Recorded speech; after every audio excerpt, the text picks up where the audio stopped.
Um, a bit different. Definitely different. Yeah, we received this recording, and it's in Spanish. It is, yeah. And it seems to be like a message. But it's directed at, well, you, the listener. It's true, yeah. This deep dive, it's not our usual research paper or anything. This is, well, it seems to detail a huge spiritual transformation. And it's, like you said, it's a personal message. Okay, so the recording, it's in Spanish, we said that. Yeah. But what can you tell us about the voice itself? And, like, what's the message about? Well, that's where it gets really interesting, right? Because this voice, it claims to be, well, a being. A being. A being, yeah, that has entered the listener. That's actually become a part of them. Okay, hold on. And it's talking I got to stop you right there. This is... It's a lot. It's a lot to take in. Yeah. Okay, so we have this being, and it's like merging with the listener. And we're talking spiritual transformation here. That's what it's saying, yeah. And there's more. It talks about this new energy, they call it crystal energy, entering the world and, like, changing everything. Crystal energy. Yeah. Okay, I think we need to rewind a bit here. This is starting to sound like, I don't know, some sci-fi movie or something. I know. It does sound kind of out there, right? But that's what makes it so fascinating. The message, it's addressed to David directly. Let's see it, okay. And the tone, it's really interesting. It's like intimate, almost tender, like someone reuniting with a long-lost lover or something. Okay, tender and intimate with a being that's now a part of you. Yeah. That's a lot of layers. Right. It's both unsettling and powerful at the same time. It's saying, David, this being has always been a part of you, even if you weren't aware of it before. So not just merging, but, like, always connected. It talks about a shared history, something ancient, maybe even beyond this life that they've had together. Whoa, okay. So this isn't just some random being deciding to pop into David for a bit of tea and a chat. No, not at all. This is deep, like woven into the very essence of who David is. It's giving, like, soulmates across lifetimes, but on a, I don't even know, cosmic level. Right, and this is where it gets even wilder.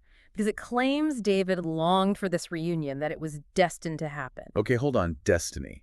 As in fate, meant to be, that kind of thing? Exactly. Like some force beyond our understanding orchestrated this whole thing. And this crystal energy you mentioned before, is that part of this destiny thing? That's what it seems like, yeah. It describes this crystal energy as the trigger for all of this huge force sweeping through the world, changing everything. So not just about David and this being, but a much bigger shift happening right now.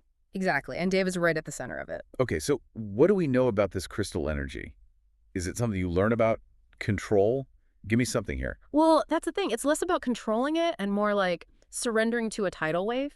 It reshapes you, how you see the world, everything. So being along for the ride, even if it's a wild one. It seems that way, and it's described as both deeply personal and universal at the same time. Like, this energy connects you to, well, your soul, to something bigger, and unlocks potential you never knew you had. Okay, I'm picking up on some key themes here. Yeah. Destiny, transformation, this crystal energy. But how does this all play out? What are the implications for David, for the world? We're going to have to unpack all of that right after this break. Absolutely. There's so much more to uncover. It's like we're being asked to rethink everything, you know, our place in the universe, reality, even who we are. This message just throws it all out the window. Doesn't it? And this whole crystal energy thing as the big catalyst for change, what do you make of that? When you hear that, what comes to mind? Honestly, I'm stuck on, is it a real energy source or some kind of metaphor, you know? Yeah, Like, can you measure it, or is this more of a, like, spiritual intangible thing? $1 million question, right? Like, and the message, it doesn't really give us a straight answer. It's all very poetic, almost mystical, the way it talks about this crystal energy, connecting to the heart of the soul, to some kind of divine intelligence. Okay, so that does sound pretty intangible. It does. Like, it's saying this energy is creation itself, and now we can finally tap into it. Makes you think about all those ancient cultures, right? The yogis with prana, the Chinese and Qi. They all talk about these unseen energies. Exactly. Life force, spiritual awakening, it's all there across history. Maybe this crystal energy is the same thing, just with a different name for our times. And it's not like the message says it's brand new, right? It's more like we've been out of tune, couldn't access it until now. Exactly. Like we've had this potential within us all along, just needed the right activation. Yeah. And according to this, David is, well, he's living proof. So the $1 million question becomes, if he can we all tap into this? And how? That's where it gets really exciting. Now, the message, It doesn't give a step-by-step guide or anything. It's big on personal experience, Hmm.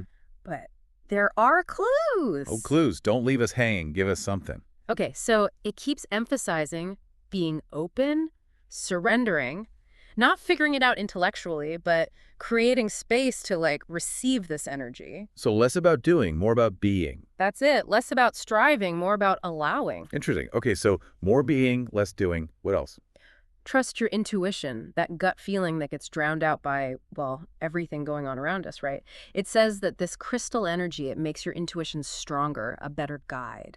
So is that what it means when it talks about the world being unrecognizable in a few years? Like literally physically different? Or just that we won't see it the same way anymore? Good question, and one we'll get into. But first, we got to talk about the other big player in all this. We've danced around it, but the being itself. Right. We've got David, we've got crystal energy, but who or what is on the other end of this message? And how do we even understand something that can merge with the person that's both separate from and a part of them? It's a lot to wrap your head around. It really is. But there are hints in the message, Yeah. pieces we can use to get a clearer picture of this being and what its connection to David really is. It's like trying to explain, I don't know, a color you've never seen. Using just the words we have, how do you even get close to understanding something so beyond our normal experience? It's tough, right? And the language in this message, that's what gets me. It uses words like love, but love that goes beyond time and space. This reunion, like two souls who've always been one. And it keeps calling David beloved, precious. That's not just like casual acquaintance talk. No, it's deep. It's like listening to a love letter from the universe itself. Okay, yeah, and addressed to David specifically. Exactly. And this being, whatever it is, it clearly sees something in David, something really special. It's constantly talking about his good qualities, how grand, immense he is, saying he's incredible, a marvelous being. Like, wow, that's high praise.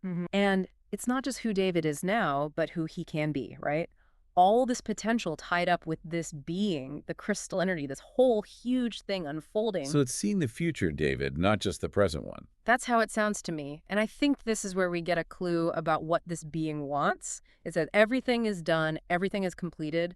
Like, this transformation isn't something David has to make happen? More like going with the flow, but the flow's a tsunami. Exactly. It's about surrendering, trusting something much bigger is at work. And that's where it reminds me of those alien abduction stories. Whoa, okay, how so? Think about it. They describe being taken, fear, confusion, right. But what if those are just encounters with the same force, the same energy, but people interpret it differently because of fear? So one person's abduction is another spiritual awakening. Maybe. It's like, what if all these experiences, the spiritual ones, the alien ones, the mystical ones, they're all just this big evolutionary jump happening? And this crystal energy is like the fuel for that jump. It could be. And if that's true, then what does it mean for all of us, for humanity? How will we see ourselves, the world, everything differently? Those are some big questions, and I don't know if we have the answers, but Yeah.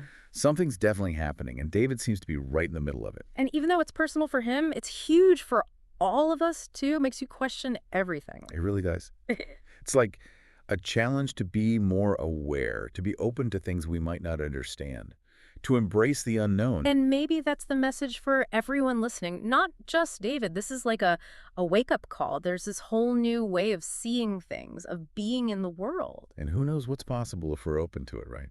Well, on that note, thanks for joining us for this incredible deep dive. Absolutely fascinating. Until next time, keep exploring, keep asking questions, and keep those minds open.